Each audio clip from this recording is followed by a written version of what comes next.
시청자 여러분 안녕하십니까? KBS 9시 뉴스 여러분 안녕하십니까? 여러분 안녕하십니까? 여러분 안녕하십니까? 여러분 안녕하십니까? 오늘의 주요 KBS 뉴스입니다. 뉴스룸을 시작하겠습니다. 조중동 지금 조중동이 계속 이렇게 경영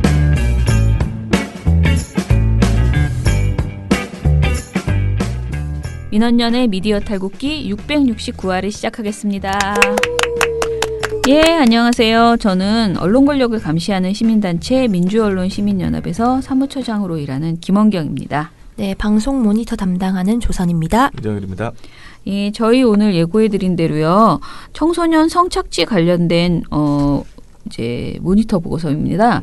그냥 단도직입적으로 말씀드리면 제가 어떤 토론회를 가게 됐어요. 제가 한국 여성인권진흥원이라는 사실은 여가부 산하 진흥원이에요. 여가부 산하에는 참 이런 그런 무슨 원 양성평등진흥원, 많아요. 여성인권진흥원, 진흥원들이 한국 가정 건강진흥원 뭐 이런 식으로 해서 뭔가 많아요. 그런데 이 여성인권진흥원은 예전에 종이학이라고 해서요. 성매매를 예방하는 방지하는 성매매를 방지하고 성매매 피해자들을 보호하고 이런 활동을 하기 위한 그런 단체였는데 그 단체가 예전에 그러니까 노무현 정부 시절에 저에게 이제 보고서를 하나 보내주면서 이 모니터 보고서를 보내주면서 검토해달라고 한 적이 있었거든요. 그때 민원연 협동사무처장이었는데 그래서 그걸 제가 주로 민원연에서 그런 일을 담당했기 때문에 했는데 이제 그걸 토대로 해서 성매매 보도 가이드라인을 만들었었어요. 그때 당시에.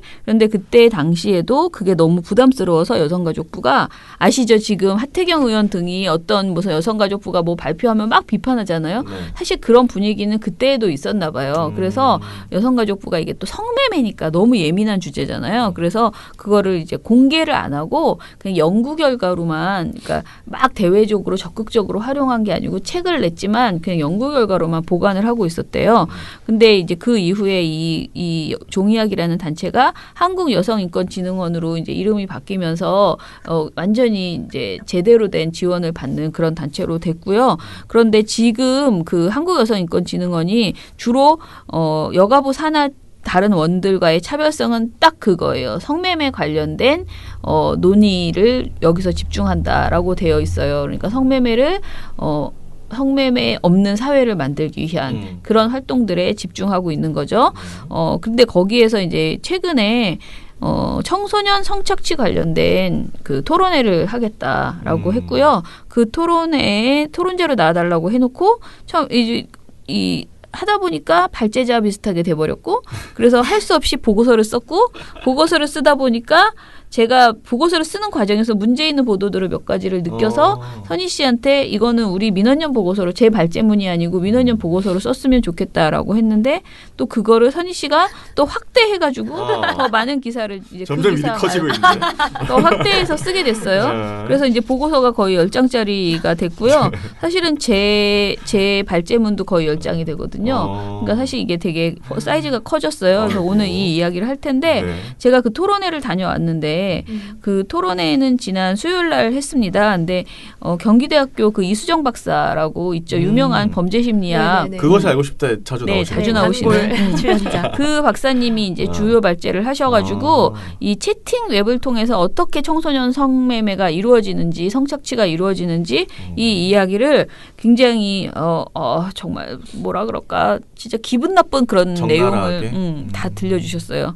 제가 이 얘기를 해서 약간 이수정 박사가 기분이 좀 언짢았을 수도 있는데 제가 오늘의 그 박사님이 한 발제는 너무 충격적이고 너무 속이 상한데 이거를 언론은 분명히 가져다가 대화 내용만 짝짝짝짝 잘라가지고 선정적인 내용만 보도하고 정말 이 연구를 왜 했는가 본질. 우리가 그리고 이걸 어떻게 막을 것인가 이 토론회를 보도를 할 때도 오늘의 이 자리의 내용을 보도할 때 과연 정상적으로 보도가 나갈 것인가 언론에서 그것이 정말 의심스럽다. 그러니까 막 애들이 막 이런 걸 하고 있어요. 막 이런 식의 보도만 맨날 나오고 있다. 선정적인 제목 네. 그런 걸로 그걸 이제 말씀을 드렸는데 아무튼 그분이 이제 주요 발제를 해주시고요. 그 다음에 방송통신심의위원회에서 이 채팅앱 같은 걸 심의하시는 분들이 있잖아요. 그 담당하시는 분이 나오셔가지고 얘기를 했고요.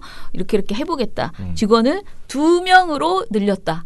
한 명에서? 명이었는데 2명으로 두배 늘어났다. 늘어났네요. 2배 늘었다. 그 얘기를 해주셨고요. 네. 이거 열심히 하겠다. 네. 그 다음에 이제 제가 나와서 언론 보도가 이러이러하다라고 했고요. 마지막으로 변호사님이 나오셔가지고 그 변호사님은 정말 청소년 성착취 관련돼서 정말 엄청 열심히 싸우는 그런 투사더라고요. 그런 변호사님이 나오셔가지고 제도가 어떻게 바뀌어야 되고 현실이 어떻다라는 얘기를 해서 굉장히 유익한 그런 토론회였습니다. 그런데 저는 아무튼 그날 이제 이 얘기를 청소년 성착취에 대해서 얘기를 했고요. 그래서 우리가 오늘 이야기할 거는 우리가 하는 얘기를 좀 여러분들이 귀 기울이고 이해해 주셨으면 좋겠다라는 거예요. 왜 우리가 이 주제를 청소년 성매매라고 안 하고 청소년 성착취라고 말하고 있는지 그리고 이 보도들이 무엇이 문제인지에 대해서 사실 평소에 생각해 보지 않으셨을 거예요. 근데 그거에 대해서 이런 것도 좀 생각해 볼 만하다라는 것을 좀 같이 동의해 주셨으면 좋겠다라는 측면에서 이 방송을 합니다. 자, 그러면은 우리 조선이 활동가가 이 내용을 착안한 게 성매매 추방 주간이 세상에 있다네요. 난 세상에 처음 들어봤어. 알고는 있었는데. 난 몰랐어. 그래요? 나도 나는 몰랐는데. 장애인이나 이런 건 알아도 성매매 추방 주간. 주간? 세상에 추방 주간에는 좀 성매매가 없어질라나? 그러게요. 그랬으면 좋겠지만. 자, 그래서 이 추방 주간을 맞이하여 그게 언제예요? 주간이? 네. 매년 9월 19일부터 25일. 그러니까 지난 지난 수요일인가요? 네. 지난 수요일까지. 그러니까 딱 지지난주 마지막 날 목요일. 요거 발표했어요. 25일 날 우리가 발표. 지지난주 목요일부터 지난 수요일까지. 그렇군요. 네, 그렇게 성매매 추방 주간이고 이게 2015년부터 시작된 프로젝트 같은 거긴 합니다. 네. 자, 그러면 아무튼 시작해 보겠습니다. 僕が死のうと思ったのは 민원년 신문방송 모니터. 내가 죽으려고 생각한 것은. 波の間に間に 아유, 제목이. 네. 제가 좋아하는 노래 중에 하나인데 이게 나카시마 미카라고 그 우리가 아는 눈의 꽃 있잖아요. 눈의 꽃. 어느새 길어진. 박효신. 네네네. 네. 그것이 일본 곡을 리메이크한 곡이거든요. 근데 그래요? 그 일본 원곡의 가수가 나카시마 미카예요. 네. 근데 이 사람이 이제 부른 노래 중에 내가 죽으려고 생각한 것은이라는 제목의 노래가 있는데 이게 대부분 우리가 노래하면은 되게 사랑 노래라든지 연애 노래 그리고 우리 막 밝고 에너지 넘치면서 힘내 치열업 뭐 이런 노래가 많은데 이분은 이 노래는 우울증에 걸렸을 때 자기 자신을 생각하면서 쓴 노래예요. 그래서 되게 내가 죽으려고 생각했던 이유들에 대해서 막 나오는데 그 죽으려고 생각했던 이유가 되게 단순해요. 뭐 그냥 단순히 뭐 갈매기가 날아가는 것을 봤을 때 그러니까 아주 평범한 상황에서 내가 이런 위험한 상황에 처하게 된다. 그리고 마지막에는 희망을 그래도 찾고 싶다. 이런 식으로 이제 노래가 전개되는데 약간 청소년 성착취 문제나 성매매 문제가 약간 비슷하다고 생각을 해요. 되게 나는 일상을 살고 있는데 이 일상이 제대로 사라지지 않을 때 내가 굉장히 위험한 상황에 처하게 되는데 이때 언론이 어떻게 보도하느냐에 따라서 희망을 가질 수 있느냐 아니냐가 갈리는데 지금의 보도들 그리고 제가 나중에 설명할 보도들은 청소년들을 성착취로 내몰게 될 수밖에 없는 그런 보도들에 가까워가지고 더 이상 성착취가 안 일어나게 하려는 보도들이 아니라 성착취를 가지고 단순히 어떤 장사를 하는 보도들이 아닌가 싶은 내용들이라서 네, 이 노래를 들고 왔는데요. 일단은 저희가 청소년 성착취라고 부르고 있는데 이 이유가 기존에는 뭐 언론에서는 청소년 성매매 그쵸. 이렇게 표현을 한 거를 그리고 성착취. 네, 이제 성매매라는 표현 자체가 약간 중립성이 있긴 하지만 그런데 성착취라는 단어를 쓰는 건 얼마나 착취당하고 있느냐 그 부분에 초점을 맞춘 단어거든요. 근데 일단은 성착취라고 말하는 이유가 아동이나 청소년이 성매매로 유입되는 걸 생각을 해보면 대부분 아동 청소년 문제는 가정 환경이라든지 폭력에 노출됐던 환경이라든지 양극화 문제라든지 그런 성폭력 문제라든지 그런 게 시발이 돼서 이쪽으로 유입되게 돼요. 그래서 여성가족부가 3년마다 성매매 실태 조사를 내놓거든요. 근데 이게 가장 최근 자료가 2016년이고 이제 올해 또 할 거긴 한데 2016년 실태 조사 보고서에 따르면 성매매나 가출 등 위기를 경험한 19세 미만 청소년 응답자 173명 중에 조건 만남 경험이 있다라고 응답한 비율이 61.8%였습니다. 그런데 이들이 조건 만남을 하게 된 이유, 성매매를 하게 된 이유로 가장 많이 꼽은 게 갈 곳, 잘 곳이 없어서였거든요.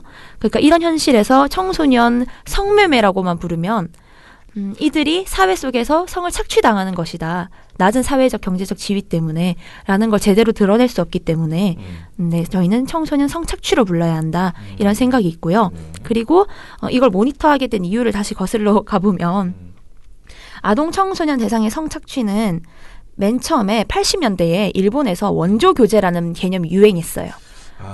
네. 그러고 보니까 예전에는 네. 또 그런 단어를 썼었네요. 네, 원조 교제. 지금은 잘 안 쓰잖아요. 지금도 그런 말 안 말이 안 쓰는 되는 거고. 건지. 지금은 조건 만남이라고 합니다. 다 그쵸. 모든 언론이 조건 만남이라는 더 나빠진 거죠. 네. 저는 원조 교제보다 더 나쁘다고 생각하거든요.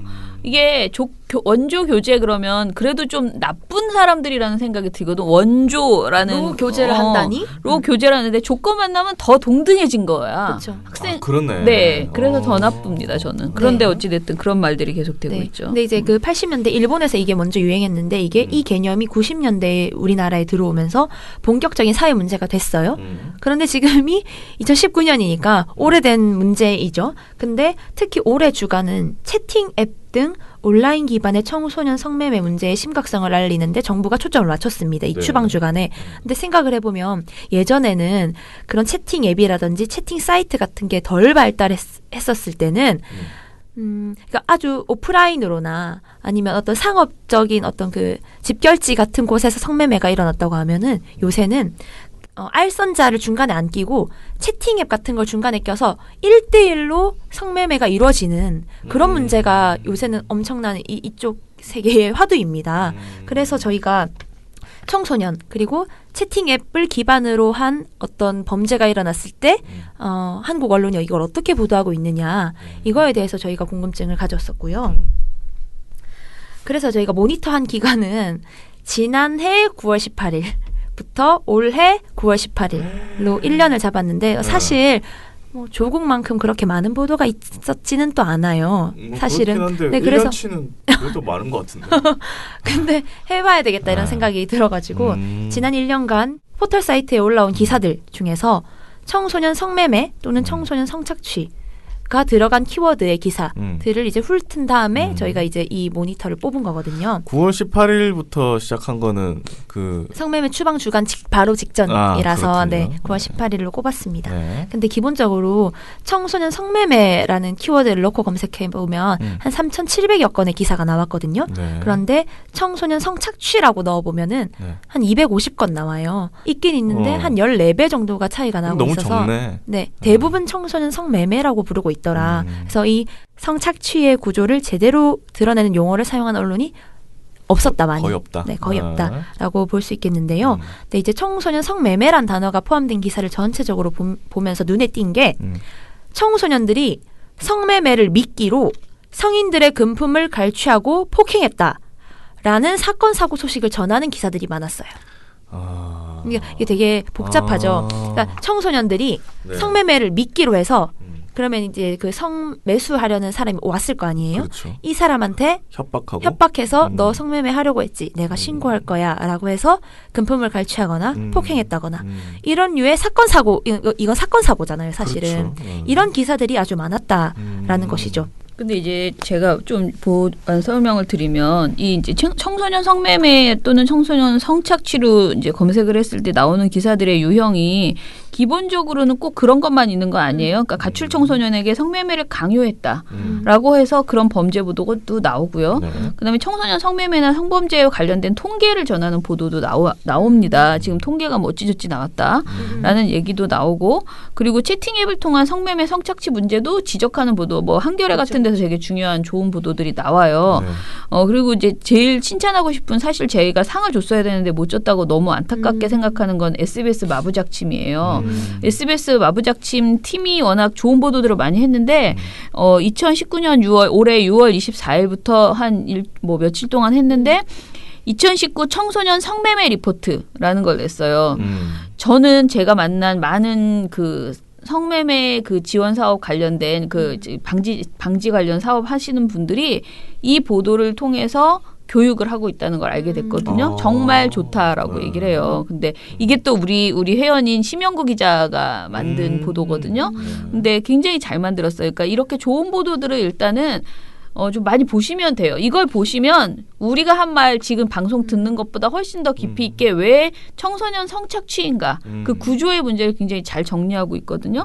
그다음에 세계일보에서도 탐사기획 누가 아이들의 성을 사는가라고 해서 작년 12월 17일부터 올 초까지 해서 기획보도를 냈는데 이것도 굉장히 잘 썼더라고요. 그리고 또 한겨레 보도에서 상업적 성착취는 10대를 겨냥한다라고 해서 김지훈 기자가 이것도 몇 차례에 걸쳐서 올해 4월 2일부터 해서 몇 차례에 걸쳐서 보도를 했어요. 이런 보도들을 종합적으로 보시면 사실 이게 정말 성매매가 아니구나. 아이들은 성매매를 내가 자발적 성매매라는 말을 쓰는 게 무의미하다라는 것을 알게 돼요. 그러니까 이 거대한 성산업 구조 그리고 어른들이 성을 무지하게 그렇게 청소년의 성을 사려고 하는 지나친 정말 불건전하고 막 뭐라 말할 수 없는 불쾌한 그 호기심으로 어제 이수정 교수가 그날 얘기했던 것 중에 제가 굉장히 인상적이었던 건 뭐였냐면은 본인이 그 유인 연구를 위해서 오로지 연구를 해서 채팅 앱을 다 깔고 그 공용 폰을 만들었대요. 네. 채팅 앱을 다 깔고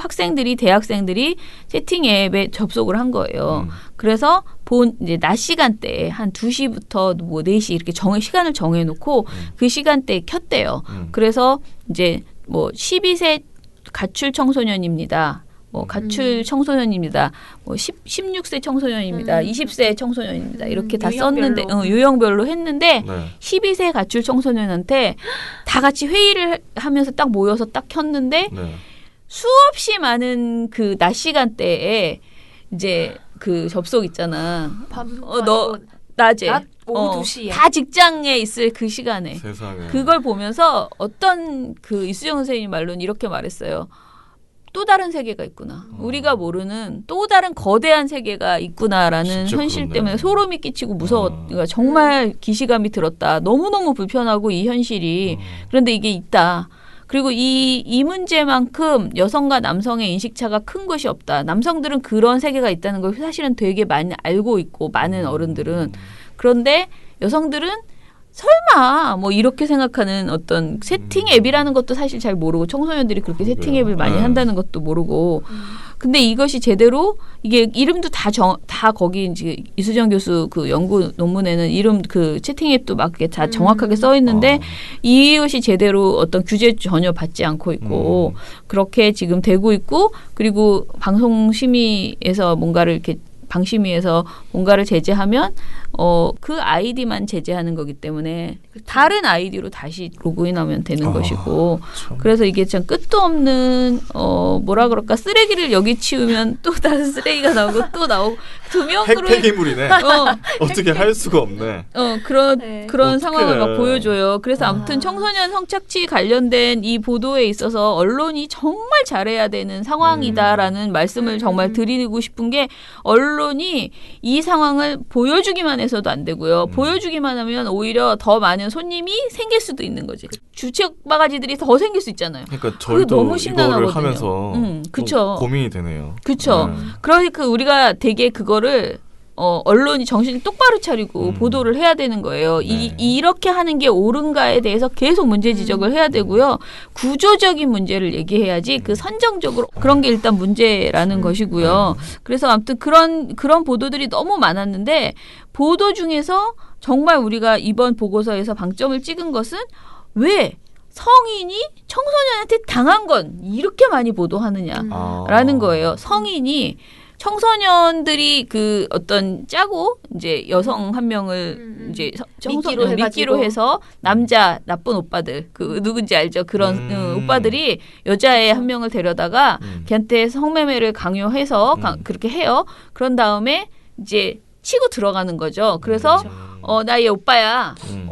어디 이 어른이 성인이 얘 미성년자인데 뭐 하는 짓이야? 그러면서 때려. 그런 다음에 돈 뜯어. 뭐 카드 핸드폰 다 빼서 또 때려. 돈 또 뜯어. 뭐 이런 내용 있잖아요. 네. 전형적인 그런 내용을 너무너무 열심히 언론이 보도해 준다는 아, 거죠. 그래요? 너무너무 그거는 참 열심히. 그것보다 훨씬 더 일상화된 거는 청소년 성착취인데 청소년 성착취 문제는 뉴스가 안 돼. 이 어른이 청소년들한테 당한 거는 엄청 중요한 뉴스야. 그래서 그걸 계속 보도하고 있다는 게 우리의 오늘 보고서의 방점이에요. 왜 맨날 그것만 보도하느냐라는 것이고, 그런데 그것만 보도하는 거를 넘어서서 그 보도의 내용조차 문제가 있다는 거거든요. 일단은 얼마나 보도가 많았는지는 좀 얘기를 해봅시다. 이 성매매, 그러니까 청소년이 어른의 금품을 탈취하고 폭력을 가했다라는 기사 어느 정도 있었는지. 네. 제가 말씀해 주신 것처럼 이게 성매매를 하러 온 남자들을 10대가 때리고 폭행, 금품 갈취했다. 이 기사를 제가 모아서 이게 표를 탁 만들었는데 이게 네. 총 몇 건인지 제가 세보진 않았지만 네.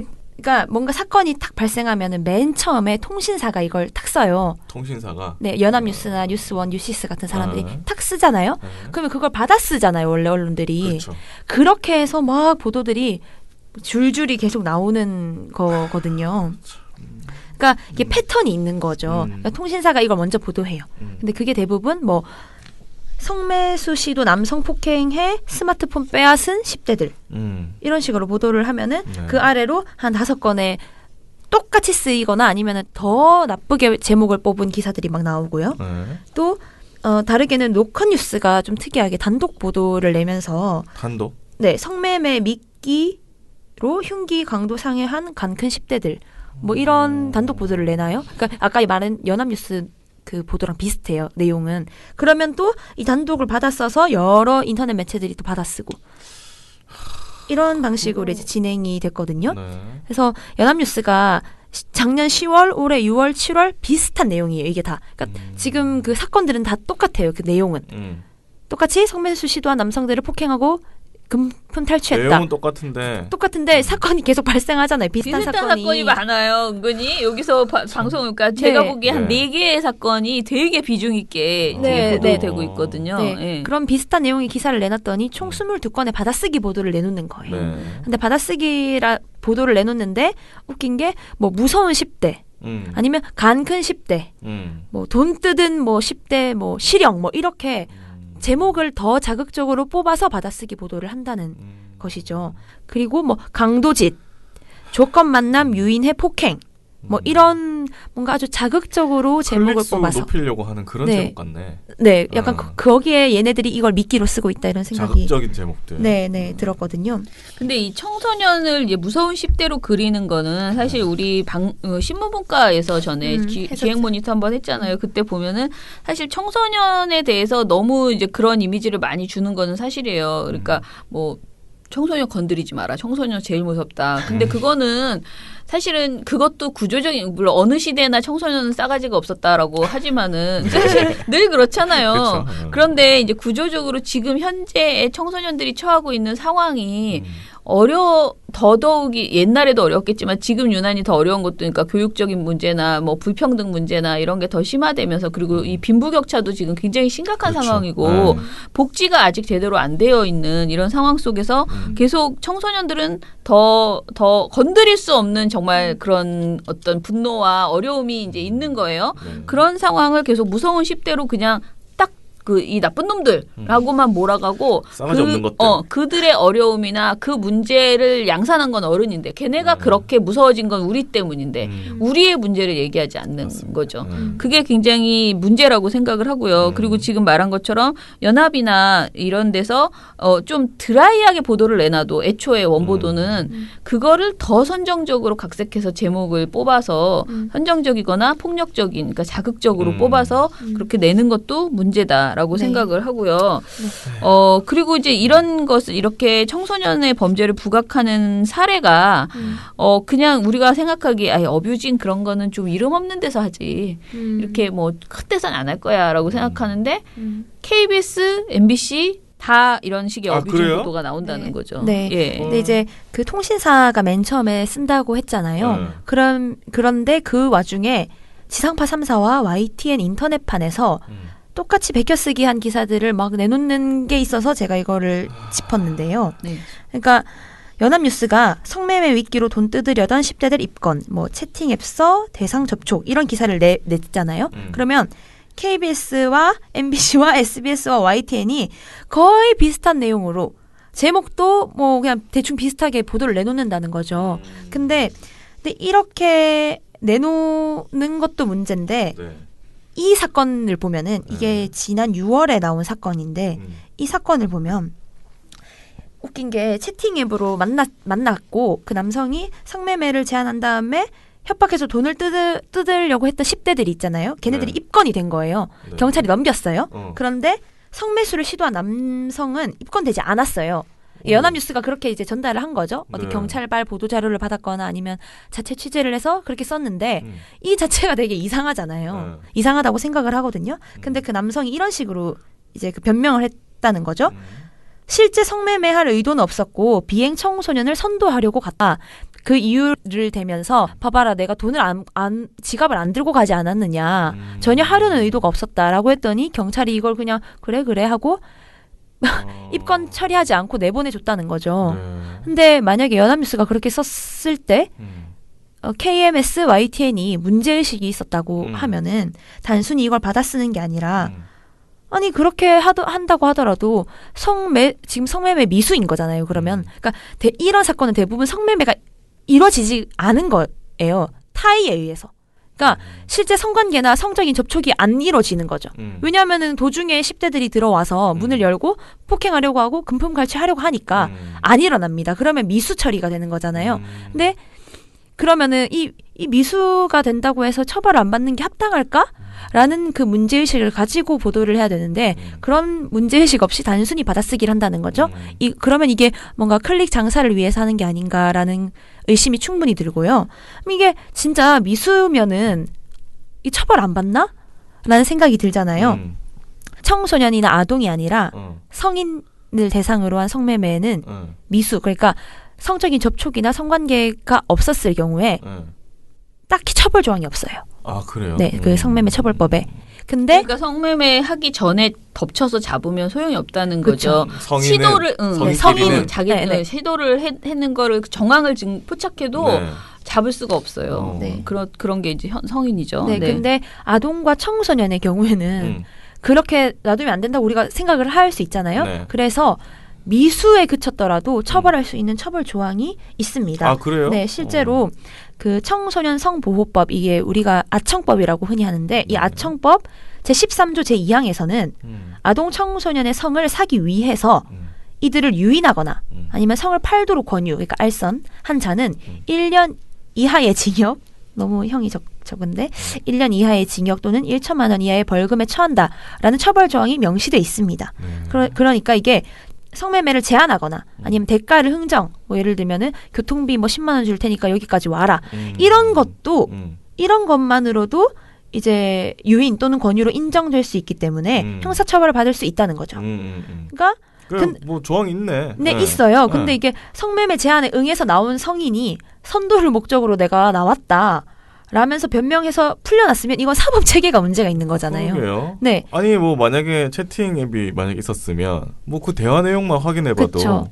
이게 미수가 충분히 성립한다라는 그치. 걸 인정할 수 있었을 텐데 이런 사법 체계는 무시하고 단순히 연합뉴스가 이상하네. 이걸 받았었다라는 게 너무너무 이상했다라는 점이고요. 근데 제가 그때 처음 애초에 이제 문제라고 생각했던 보도는 MBC였는데 이거는 저녁 종합 뉴스에도 나온 내용인데 여중생 만남 낚시 걸린 40대 또래 협박 혼쭐이란 제목이었어요. 근데 이 보도에서 이제 이 보도의 소제목은 이거예요. 여중생, 그러니까 온라인 보도 소제목이 여중생 채팅앱 성관계 미성년자 조건 만남 갈취, 금품 갈취였어요. 그런데 여기서도 마찬가지예요. 그러니까 다 40대를 불러내서 폭행하고 수백만 원의 금품을 빼앗은 10대 3명이 경찰에 잡혔다라고 했어요. 그런데 이 보도에서 막 자세히 그 범죄사를 10대 범죄를 막 중둥둥둥 나열하다가 그러나 경찰은 최 씨의 경우 미성년자임을 알고 성매매에 나선 사실이 확인되지 않아 별도의 혐의 적용은 어렵다는 입장입니다.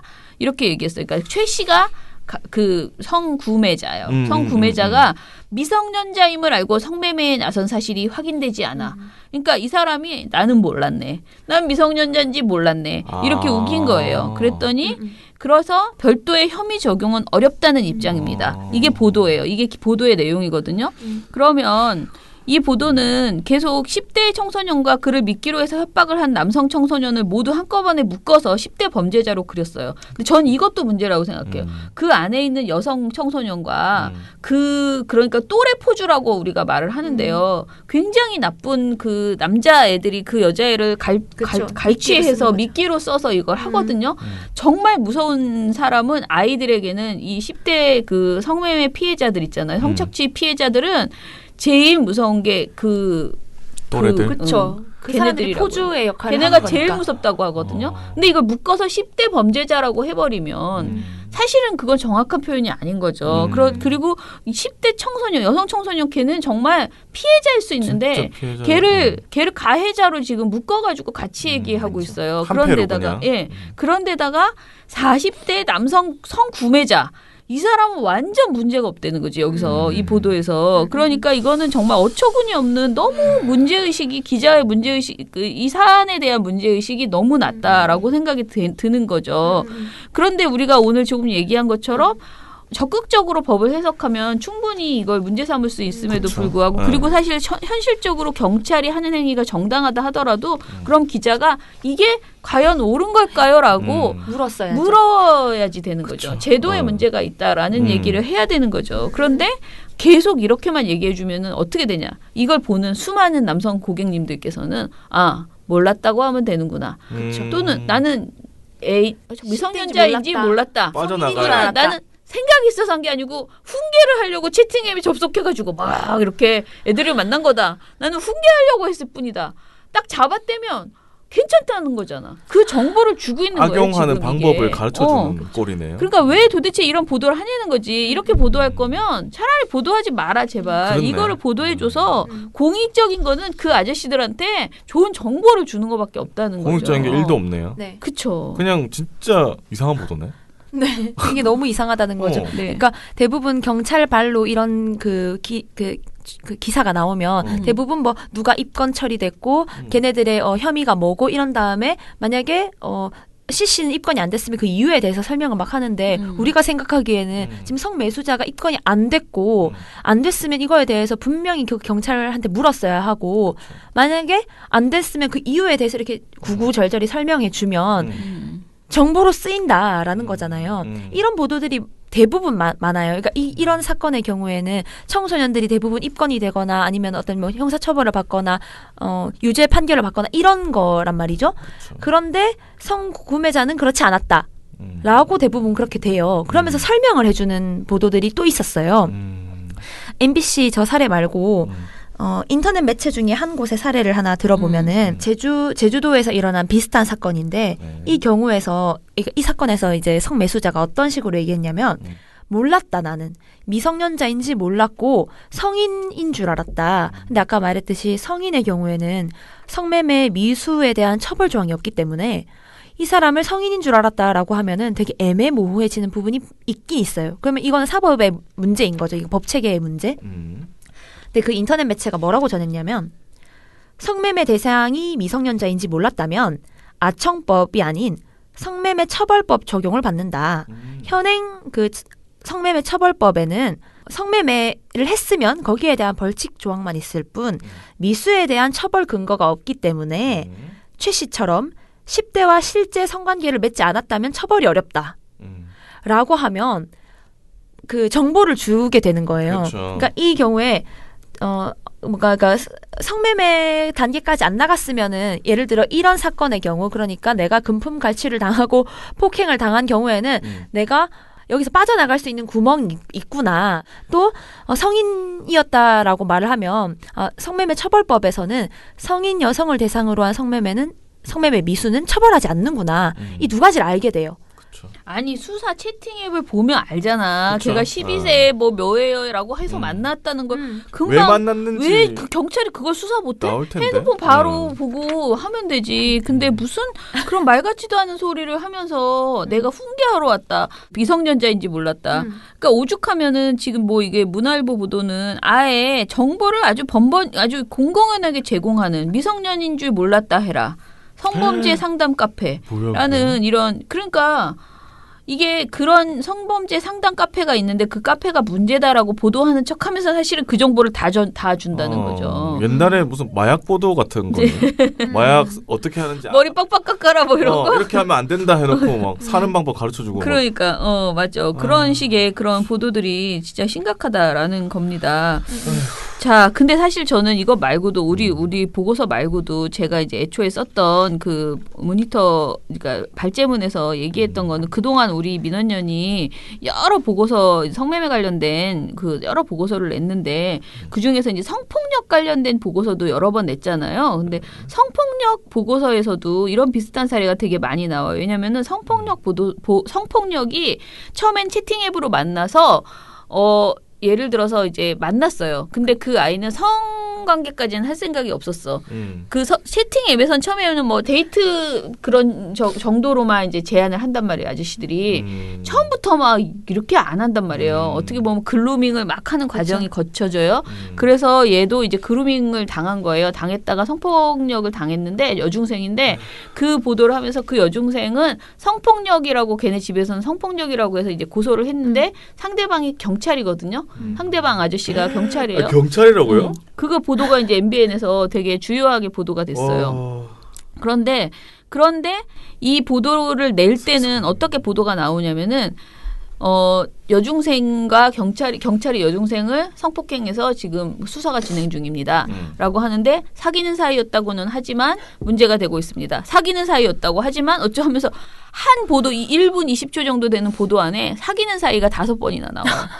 근데 이게 무슨 사귀는 사이냐고. 그리고 그 사람은 사귀는 사이가 아니고 사실은 성매매를 한 거고요. 이 경찰은. 왜냐면은 돈을 주면서 계속 그루밍을 하면서 한 거고 이 여자애는 나는 성폭행을 당했다. 왜냐면 결과적으로는 성폭행을 당했으니까. 그렇게 해서 고소를 한 건데 이 내용이 전혀 그런 어떤 본질이 드러나지 않게 그렇게 보도가 되고 있어요. 그러니까 이게 성폭행과 성착취와 성매매라는 이것이 이게 넘나들거든요. 이 상황이 아이들한테서. 그런데 그거를 언론에서는 너무 객관적으로 계속 그 기계적 균형에서 조금 더 넘어서서 남성 성구매자 입장에서 보도를 한다라고 저는 생각을 해요. 저가 보기에는 너무 지나치게 그 피해자의 주장을 무시해요. 그리고 사귀는 사이였대잖아 라는 걸 너무 강조하는 거예요. 그런 식의 보도들이 그리고 이게 성인인데 경찰이 또는 무슨 뭐 청소년 지도 그 학교 선생님이 그런 선생님이 중학생을 성폭행했는데 사귀는 사이라는 게 그게 말 같지도 않은 소리가 왜 보도에 나오냐고요. 그 말 같지도 않은 말을 왜 자꾸 보도를 해주냐고. 그리고 그걸 보도 안 하면 객관성을 잃는 것처럼 그렇게 지나치게 열심히 보도해주는 그런 태도들이 문제라고 저는 생각을 합니다. 근데 왜 이렇게 할까요? 진짜 네. 클릭 때문에? 약간 이게 언론이 범죄 보도를 많이 하잖아요. 사건 사고 보도. 근데 이게 되게 범죄에 대한 경각심을 갖게 만드는 효과가 기본적으로 있어요. 그러니까 범죄를 예방하는 거죠. 미리. 그런 효과가 있거든요. 그런 효과는 사실은 범죄를 저지르면 벌을 받는다. 이런 기사가 나와야죠. 그렇죠. 누구에게 경각심을 가지라고 하는 건가? 그렇지. 성매수자들 이런 거 잘 조심해라. 돌다리 두드려보고 하세요라고 아니잖아. 말을 하는 것인가 아니면 아동과 청소년들에게 너희 이렇게 하면은 잡혀간다라고 말을 해주고 싶은 것인가? 그러니까 누구에게 경각심을 주는 범죄 보도인가라는 걸 이런 사건을 보도할 때는 정말 생각을 하면서 보도해야 된다 이런 생각이 들었고요. 공익적인 목적이 하나도 없어요. 만약 그러니까 사실 이건 꿈보다 해몽인 거죠. 이걸 위해서 범죄 보도에 대한 그런 걸 하고 싶어서 했을까? 그건 아니잖아요. 아니라고 생각하거든요. 단순히 엄청 개가 사람을 문 것처럼 어떻게 10대가 성인을 이렇게 금품갈취하고 폭행하지라는 되게 특이한 사건이라고 저는 생각을 해요. 그러면 이 경우에는 클릭을 해보고 싶다거나 약간 선정적이잖아요. 그래서 그런 용도로 우리 아동과 청소년들을 미끼로 지금 돈을 벌고 있는 것이라면 이거 당장 중단해야 된다 이런 생각이 들고요. 이런 표현이 좀 적절한지 모르겠지만 막장 드라마를 보면서 사람들이 욕하면서 본다는 거잖아요. 맞아요. 그런 비슷하게 이제 뉴스가 막장이 돼버린 거죠. 그렇죠. 그 소재가 돼버린 게 그 범죄 자체가. 그렇죠. 그 나머지 뭐 본질적인 문제는 다 없어지고. 일단 받았어. 그 막장 소재를 우리가 어떻게 잘 엮어가지고 클릭수로 옮길까? 네. 이 생각밖에 안 하는 거 아닌가? 이 생각이 좀 그쵸. 드네요. 그래서 기본적으로 범죄 보도를 하면 사회의 범죄율을 낮출 수 있는 그런 방식으로 가야 하고 또 아동 청소년 성매매의 경우에는 단순히 그 사건을 보지 말고 그 아래에 이 아이들이 왜 그 성착취로 들어갈 수밖에 없는지 그 구조 안으로 그런 거에 대해서 집중을 해야 된다. 그런 생각이 듭니다. 그리고 이제 우리가 계속 제도에 대해서 얘기를 안 하는 언론에 대해서 이제 비판을 할 수밖에 없는데요. 왜냐하면은 기본적으로 지금 채팅 앱을 통해서 너무 많은 그 청소년들이 성매매라는 그 고리에 자꾸 들어가게 유입되잖아요. 네. 근데 이 채팅 앱을 어떻게 우리가 그러면 이 문제를 어떻게 해야 될지에 대해서 이 법안이 막 필요해요. 그렇죠. 왜냐하면 이게 네. 새로운 사회 현상으로 막 벌어지고 있는 것이거든요. 그런데 그런 고민들을 언론사들이 사실은 더 앞서서 왜냐하면 이제 뭐 여성단체나 또는 여성가족부나 또 국회에서 그런 논의가 막 되고 있으면 그거에 막 이렇게 알려주면서 이거를 해야 된다, 빨리 추진해라 이렇게 그 해야 되는 게 언론이잖아요. 근데 이런 제도적인 문제에 대해서 너무 관심이 없는 거예요. 그리고 지금 현실적으로 우리가 오늘 방송이 너무 이제 길어질까 봐 아까 툭 치고 지나갔는데 일단은 지금 청소년이 성매매를 하다가 걸리잖아요. 그러면은 이 아이는 피해자가 아니고 가해자가 돼서 이 법적으로 범죄자가 돼요. 그러니까 물론 그게 보호 처분이기는 하지만은 보호 처분은 청소년에 대해서 경우에는 이제 아동 청소년은 완전히 그 어른 그 범죄자처럼 그렇게 되진 않잖아요. 그러니까 네. 보호 처분을 받지만 보호 처분이라는 것도 어찌됐든 아이들 세계에서는 분명하게 형량을 받고 이 어떤 범죄자가 되는 거예요. 그러니까 1호부터 뭐 10호까지 있고 뭐 7, 8, 9호 뭐 이렇게는 약간 다 그 뭐라 그러지 소년원 같은 곳에 이제 들어가서 단기 뭐 장기 이렇게 해서 들어가게 되는 주요한 거고 1호 처분을 받더라도 보호자가 보호를 해야 돼요. 근데 1호 처분 가장 가벼운 거거든요. 근데 결국은 아버지 엄마한테 끌려간다는 소리거든요.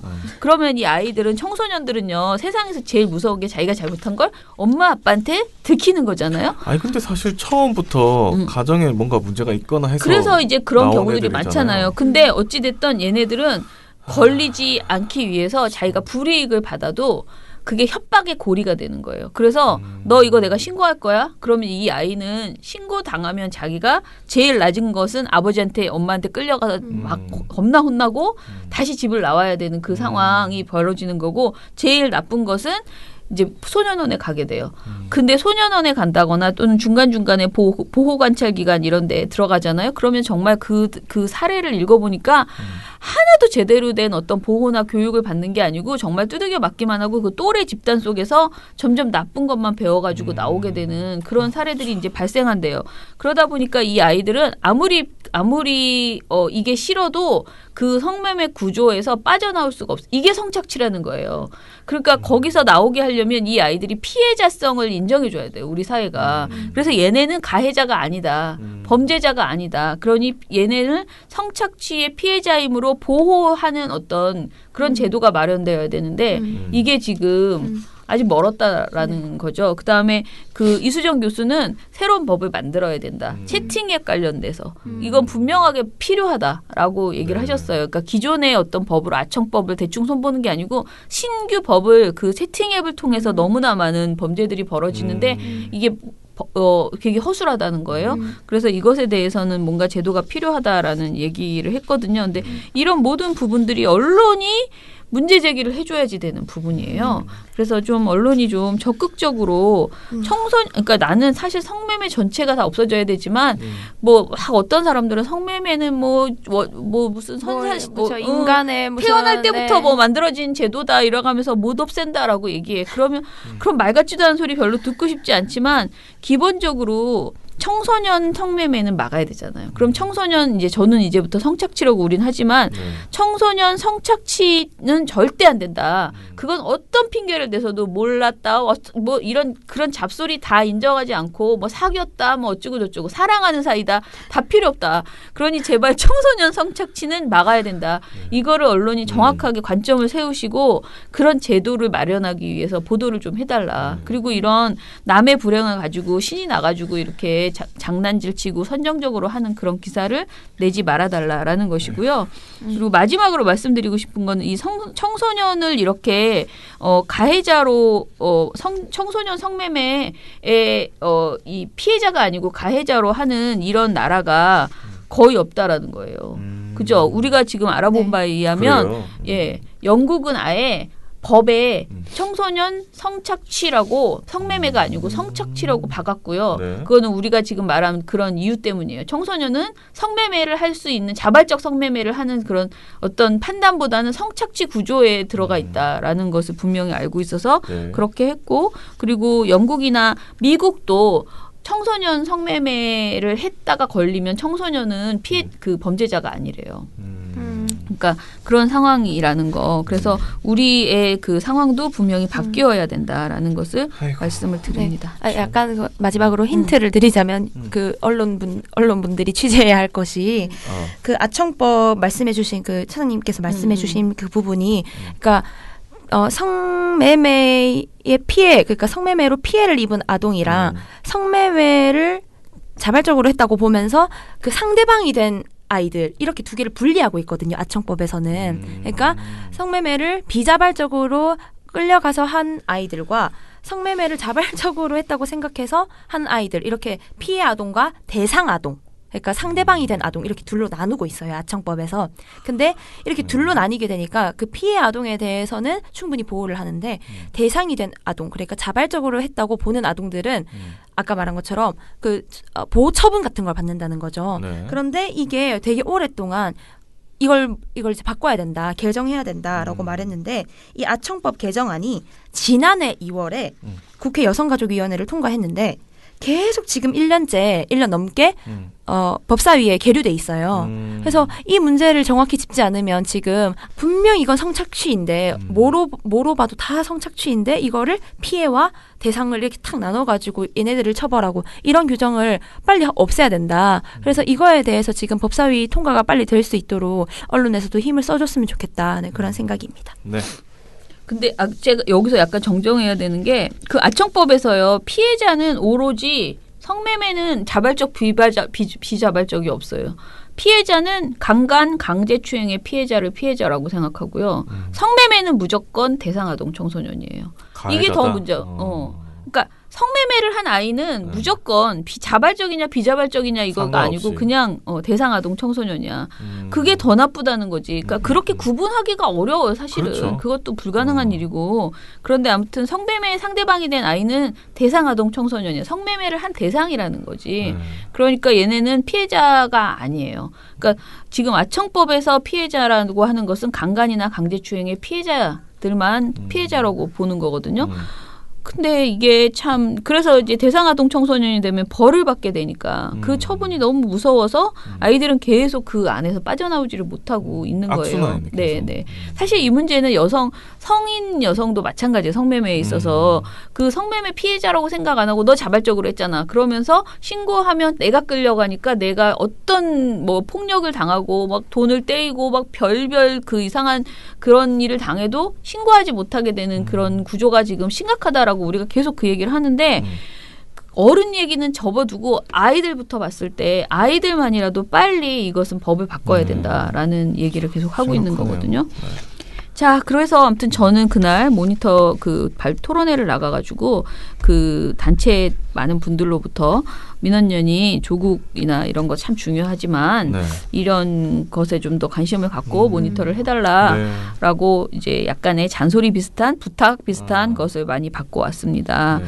뭐 세상에 주요하지 않은 문제가 뭐가 있겠습니까? 다 중요한데 아무튼 이게 굉장히 음지에서 이런 일들이 계속 발생하고 있고 그런데 언론이 그것을 자기가 모르거나 또는 알면서 겉에 이렇게 선정적인 내용만 보도하고 있는 이런 현실은 진짜 분명히 언론의 직무 위기다.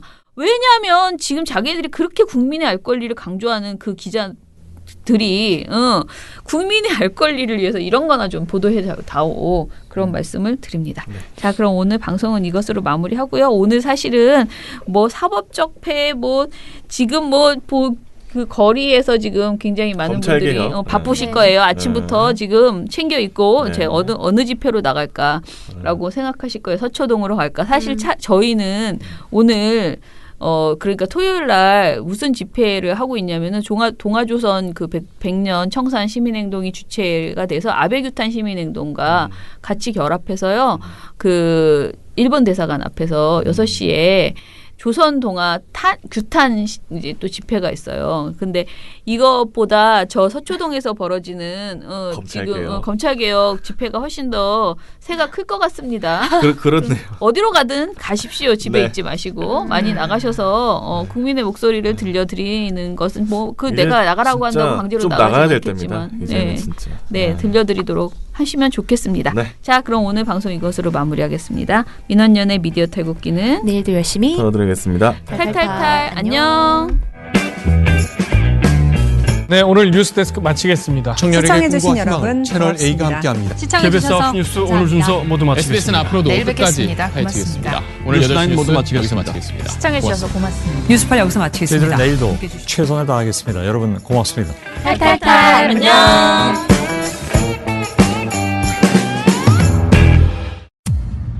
언론의 오보, 정치인의 막말 받아쓰기, 기계적 중립. 언론 때문에 이런 일로 속상한 일 많으셨죠? 이제 걱정하지 마세요. 크고 확실한 행복 보장, 묻지도 따지지도 않고 민주언론시민연합의 회원가입을 적극 추천합니다. 신문, 방송, 종편에 유튜브까지 모니터 보고서 최대 보장. 남녀노소의 유익한 회원 행사 최대 보장. 지금 바로 PC나 모바일로 가입하세요. 언론이 바로 서는 더 크고 확실한 행복을 보장합니다. 본 후원은 만기 환급금이 없는 순수 행복 보장형입니다. 본 후원은 매달 최소 10,000원의 돈이 들며 후원금은 전액 언론운동에 투명하고 소중하게 사용됩니다. 기타 문의 사항은 민원연 전화번호 02-392-0181로 해주시기 바랍니다. 민주언론 시민연합. 민주언론 시민연합.